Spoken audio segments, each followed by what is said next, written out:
Crew team, welcome back. Welcome back to Microsoft Flight Simulator 24 with me, your host. I'm John Silver. How are you? Looks nice outside, doesn't it? If you think it looks nice outside, hit that like. Why not subscribe? Do remember that channel memberships are still open.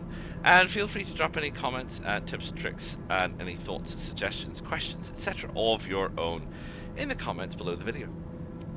But what are we here for? We're here for the G3000. We're in the Daher TBM again, and we are having a look at an ILS approach. We have made sure that our autopilot is actually switched on, which is very, very good.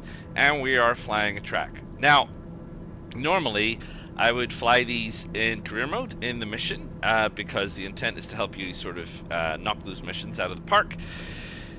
I really can't find any Daher TBM missions with an ILS approach in them. So here we are, sunny old New Zealand, Aotearoa, which is where I live. We've just left Great Barrier Airport and we are heading to Auckland International Airport. This is a flight that I have taken.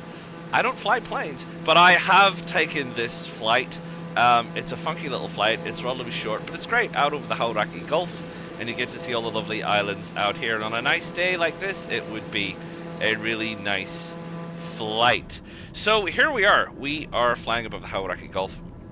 And we're on our way to Auckland International Airport. But let's probably start with, what is an ILS approach? Well, an ILS approach is an approach that uses a localizer, which is this thing down here, IMG, down at the airport. And it directs what everyone generally refers to as a beam in the horizontal and a beam in the a beam in the horizontal and a beam in the vertical over about 30 degrees between them. So you have to make sure that you hit that at the right spot to be able to pick up that localizer. Then what that localizer will do is that localizer will guide your plane precisely down towards the tarmac, depending on where the ILS is. But they are usually pretty close to the runway or very near it. So this is, in the real world, a precision approach. They're very good, but they can be a bit fiddly, in my opinion. So I don't mind the RNAV approaches, but the ILS approach is in the real world a better, more accurate approach. So what do we need to know when we are looking at an ILS approach? Well, there's a couple of things we need to know. We need to get those from the chart. The first thing is the frequency, and the frequency is here on this chart. I mean, all charts are slightly different, but you will find it. And you will see that there's a frequency, and the frequency is D109.9, and its reference is India Mike Gulf. And you can see that there is a Morse code under it, and that is the frequency that you would hear if you were listening to the comm as well. So that is something else that you do need to be aware of. So the frequency is 109.9. Now, we also need to have a look in here at the chart because we need to get a couple of things. So the first is we're going to MRAG. So MRAG is the initial approach fix on the airport, and the initial approach fix on the airport is at 3000. So we want to be at 3000 when we get to MRAG, and I'm going direct to MRAG. And you can see here that we've got the angle of the runway. Now you can see that there's a slight disparity here, but we should be roughly on 230 degrees. And if you scroll down, you can see here as well that it says here 230 degrees, and the glide path is a 3-degree angle. You need to hit the distance marker 9.1 from the localizer IMG at or around 3000 to guarantee catching it, right?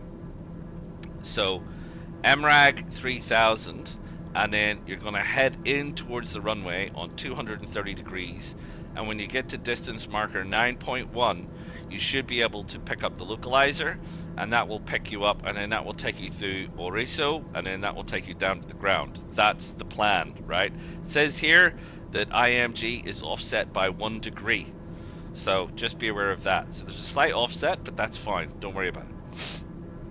We then need to know our minimums. It's usually Cat 1. Someone told me why, but I forgot. But the minimums is 230. The minimum on an ILS is much lower than on a localizer, because it's much more certain about where you are, and because it's actually directing from a localizer on the ground, as opposed to taking a reference from a number of satellites and pulling the data together. So there you go. So 230. So we need a minimums of 230. We need an altitude of 3000, and we need a D of 109.9. So let's have a look at that. I'm just going to slow the sim rate down a little bit so we don't get too lost. So let's start by having a look at the minimums, which need to be set at 230. So if we want to set the minimums, we have to go back into the PFD display, and we go to the minimums over here, and we set those at Barrow for 230. Make sure we hit enter. We can see now that the Barrow minimums are now set at 230. I've already set the Barrow before takeoff, so I know that this is correct.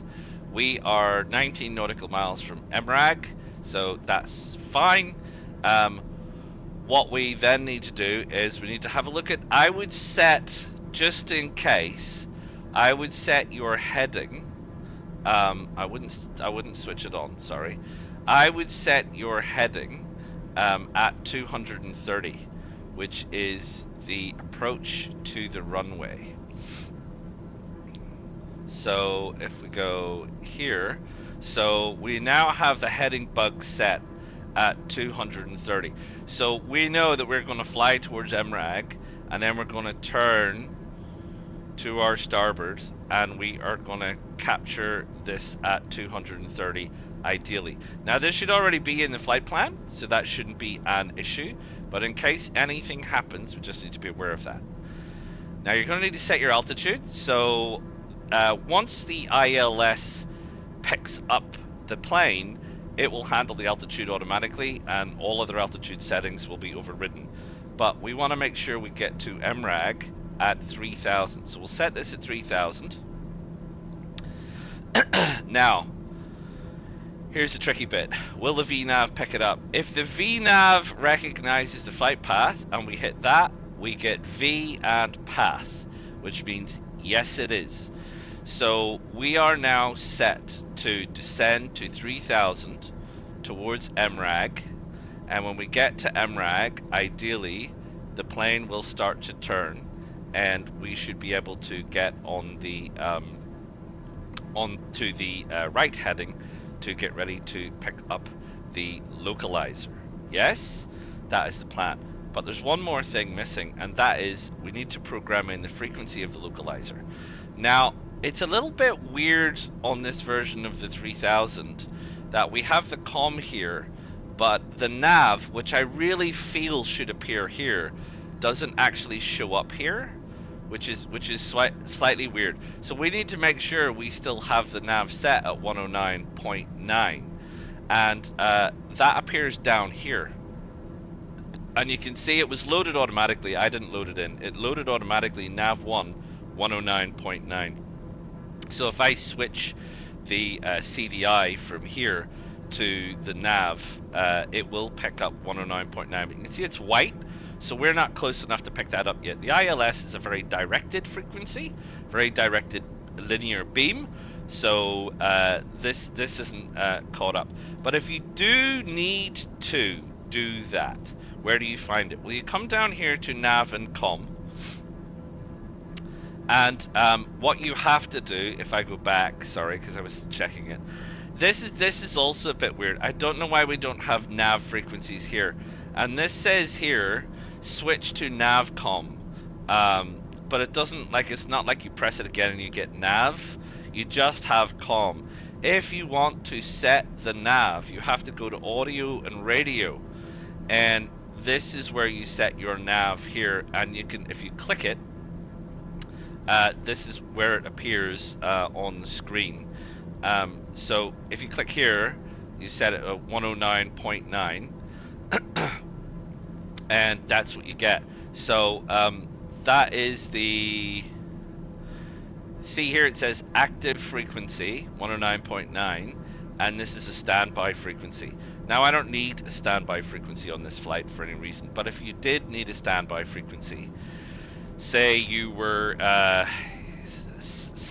you put in the VOR. So say you went into the charts and you had to look up the VOR number, and you put in, well, if the ILS fails for whatever reason, or I can't pick it up, maybe I can switch and pick up the VOR, etc., whatever you want, if you're going to be doing that kind of flying. So this is where you go, this is where you find this information. It feels a little hidden, which I'm not super happy about. I'm not super happy that it feels a little bit hidden. I feel like that's the kind of thing that probably shouldn't be hidden, and it should probably be pretty straightforward. So there you go. So that's setting up for our ILS approach. So we're in the air, we've done our thing, we're heading to MRAG. We're 16.7 nautical miles out. When we get a little bit closer, we'll probably start our descent. I don't have TOD yet. We're not very high. You know, we're flying at 5,000 at 218 knots, and we need to get to 3,000. We'll drop very quickly, so that'll be like, you know, a couple of nautical miles away from MRAG will be where the top of descent is, and then we'll turn on MRAG, and then we'll be aiming to pick up the localizer for the ILS approach, and I will bring you in then. So in the meantime, what I will do is I will speed the sim up a little bit.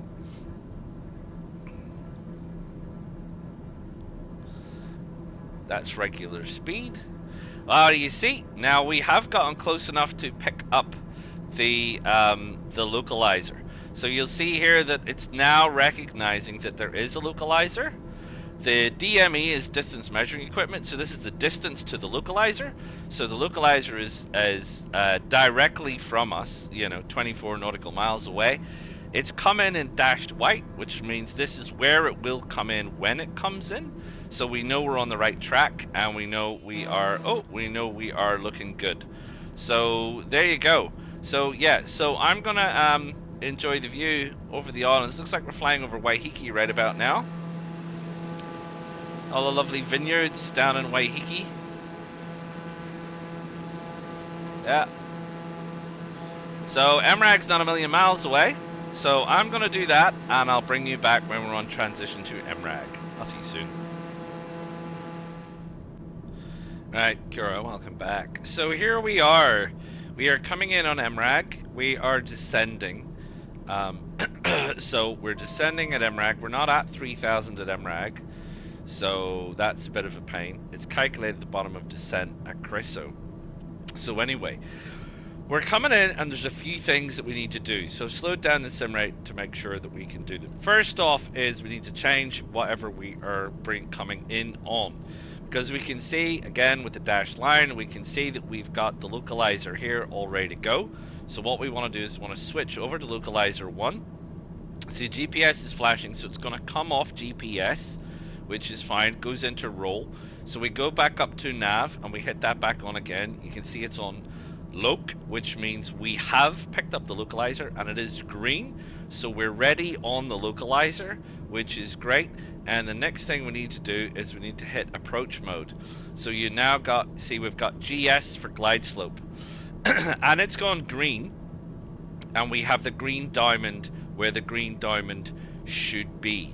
So what we can do then is we can speed up the sim a little bit. Traffic, 9 o'clock. Thank you for the traffic. So now we are on the ILS, and the ILS is guiding us in, and it's way out there, which is where the airport is, sticking out into the Manukau Harbor. So we are on the glide slope, and we are on the right angle, and we are coming the right way we should to be. So all I need to do now is manage the speed. We're coming in a little bit super hot at this stage. We probably shouldn't be on our final approach at this speed. So we'll slow it all down. What have we got here? We've got a warning light. No, probably just going a little bit too fast. the autopilot gives you a hint. This magenta line, if this magenta line is long this way, you are going too fast. If it's long going up, you are going too slow. Okay, so it's saying now we're approaching what it considers to be a relatively comfortable approach speed at this distance. So we're managing the approach speed. Again, we are perfectly fine in terms of being on the glide slope. So we can see that as GS, which is perfectly fine. And all we have to do is manage this down to a landing. So skip it forward a little bit.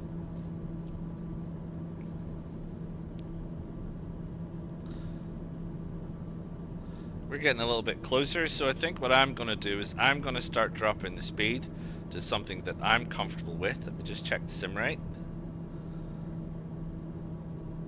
Yeah, that's the correct sim rate. So I'm going to drop the speed to something that I'm comfortable with. So I want to get closer to my Y speed, which is down there. And I'm also going to extend the gear. See, the landing gear is going to come down.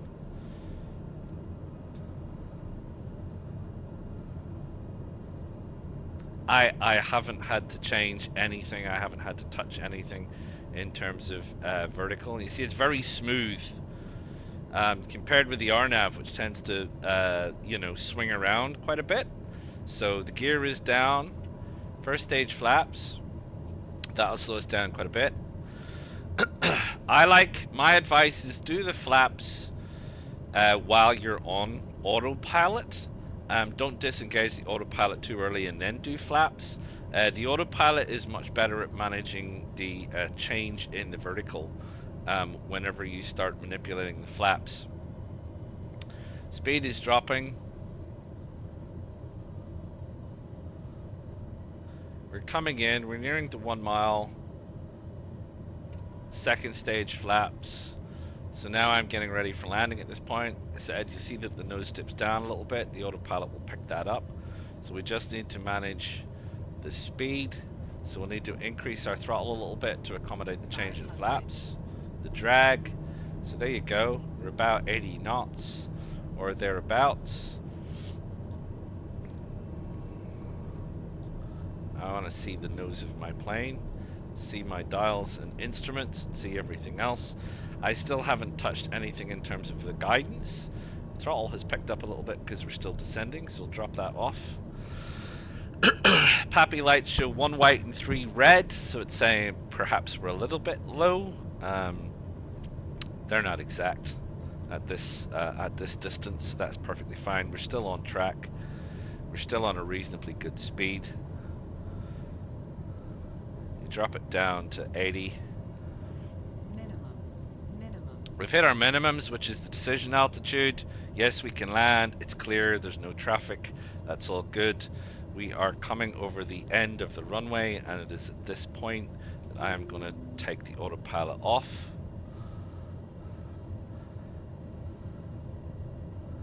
Carry on down.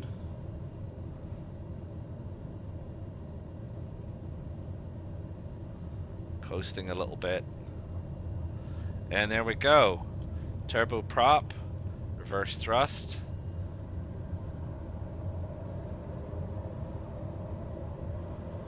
And we're on the tarmac.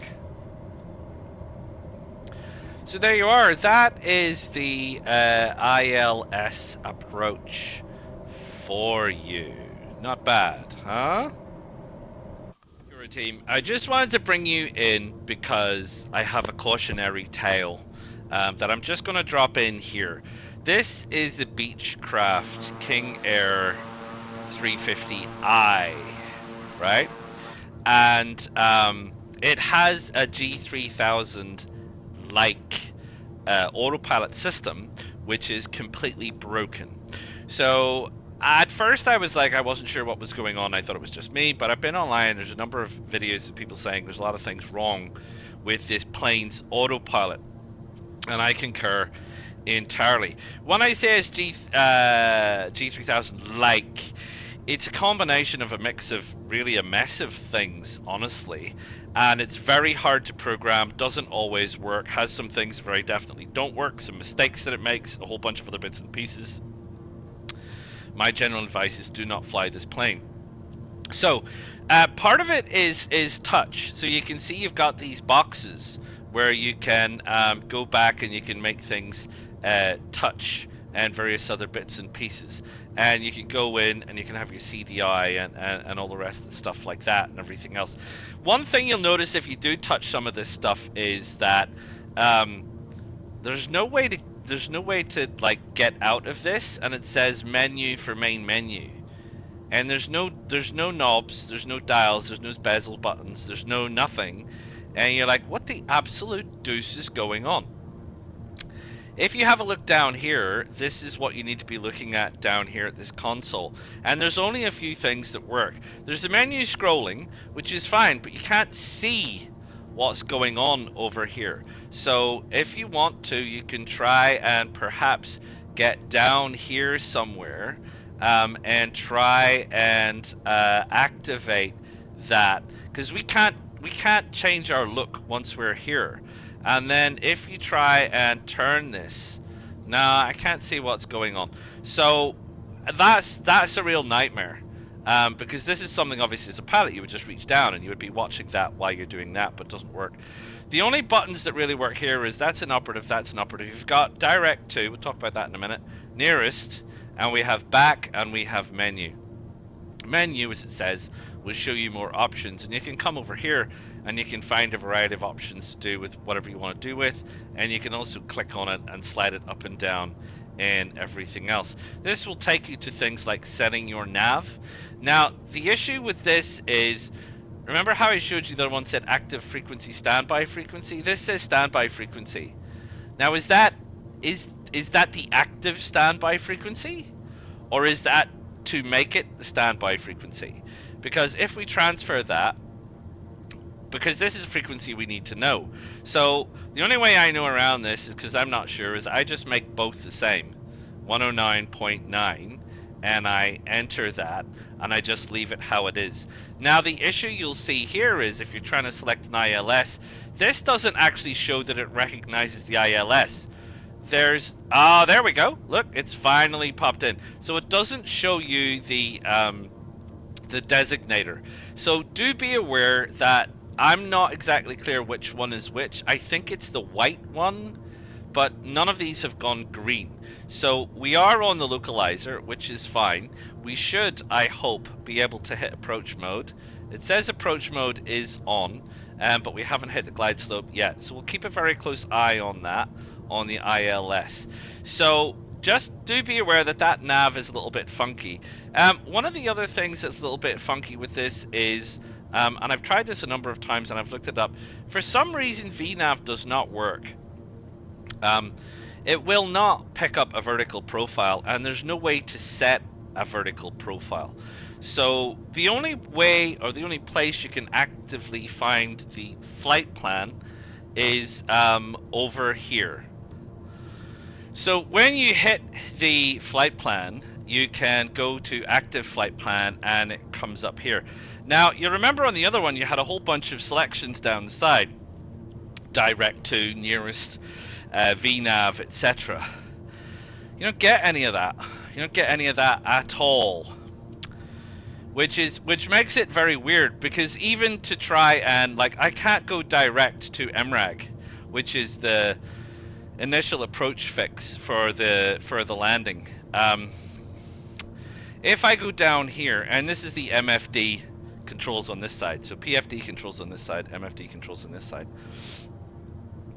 and I say, let's say I select MRAG, and then let's say I try direct to. It comes up with the direct to box. First off, this is not MRAG, so I have to go in and I have to put in the code for MRAG, which we can do because we know it's called MRAG, and that's fine. And we can enter that, and it says that. There's no enter button. There's no enter button. There's a menu button. There's a back button. There's no enter button. It says push to enter, but it doesn't actually work. Like there's no way to push that. Not if you click it, not if you anything. So then you don't get direct to. So it seems like you can't. I don't know how to do that. So if we just hit menu a couple of times, no, gotta go with escape to go back. So we'll go back, and we're back here. So I've been unable to figure that one out. If anyone knows how to figure that one out, that's just tickety boo. So I can't get to where I want to get to, and I don't know how to manipulate that. The VNav doesn't work, so there's no way to check the VNav, and I've done this on a couple of missions, and it will not function, and there is no way to find it. One of the things about this and about with these menus is there's a very limited amount of menus. So if I was to, I think, let's see, go to menu. We have flight controls, we have the comms, we have the user timer, we have the audio panel, we have setup, and we have backlight. If we go into setup, we have data, we have display, sounds, units, time, maps, various other bits and pieces. A lot of this is grayed out in missions and otherwise. And you know what you don't have? You don't have anything to do with the engine. There's nothing here to do with the engine. So I've got an altitude here, altimeter, and I've got speed down there, which duplicates what's up here. I've got my fuel, so I can see how much fuel we've got. What revs are we doing? I haven't got a clue. What the torque is? I haven't got a clue. Oil pressure? Don't know. Not a clue.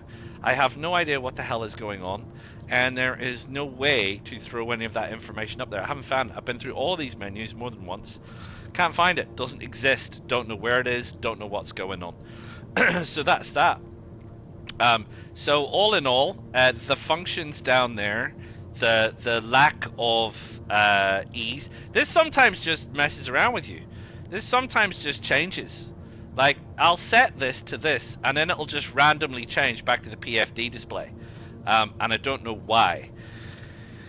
The other thing is, so you've got these things up here which you can set for all of your various bits and pieces, which is great, and tickety boo, and they generally work in terms of setting your headings and setting your altitude.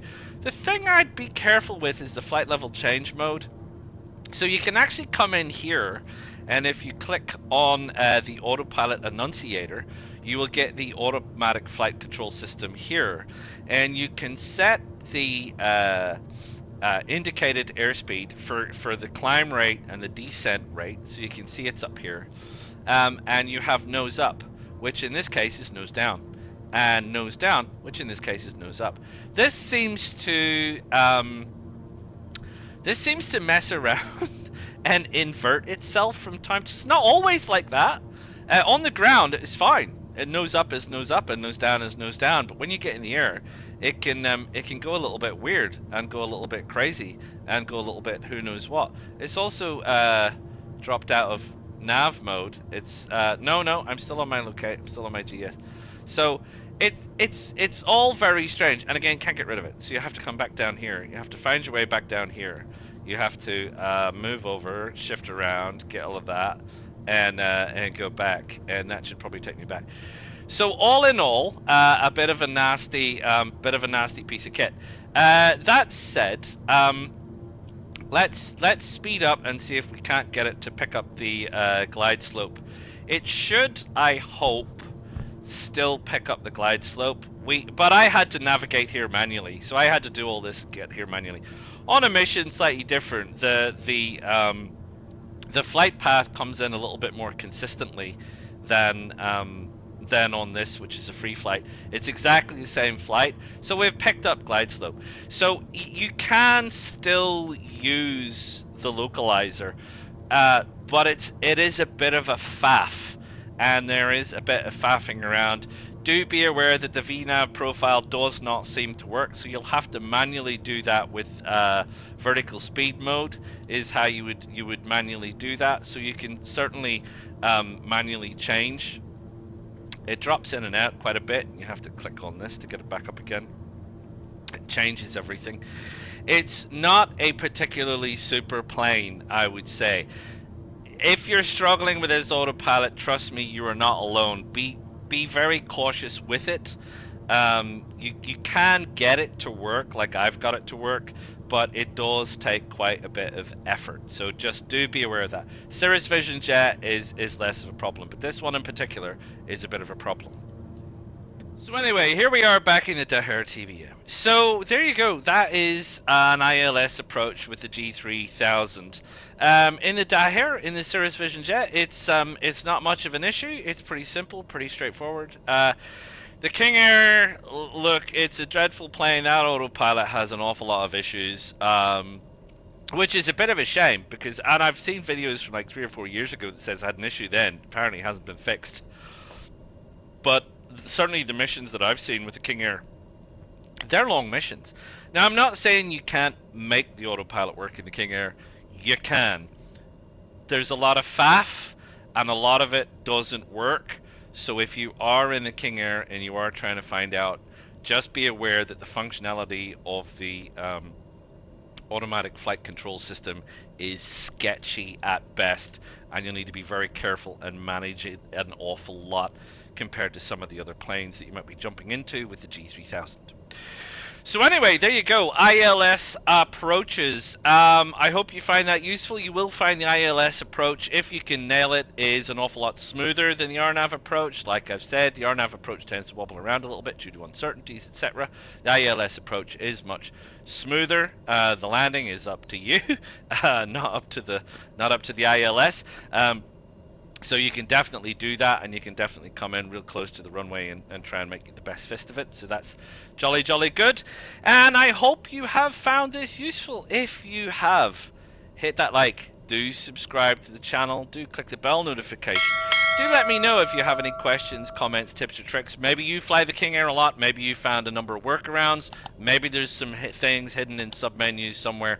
But it doesn't really work very well for us in terms of console and HOTAS, because you just don't have that ability to reach down here and look there at the same time. It simply doesn't work like that in our control schemes. So yeah, take that on board. And I will see you all for the last of the G3000 approaches, which will be a VOR approach real soon, shall I? Ta-ta for now.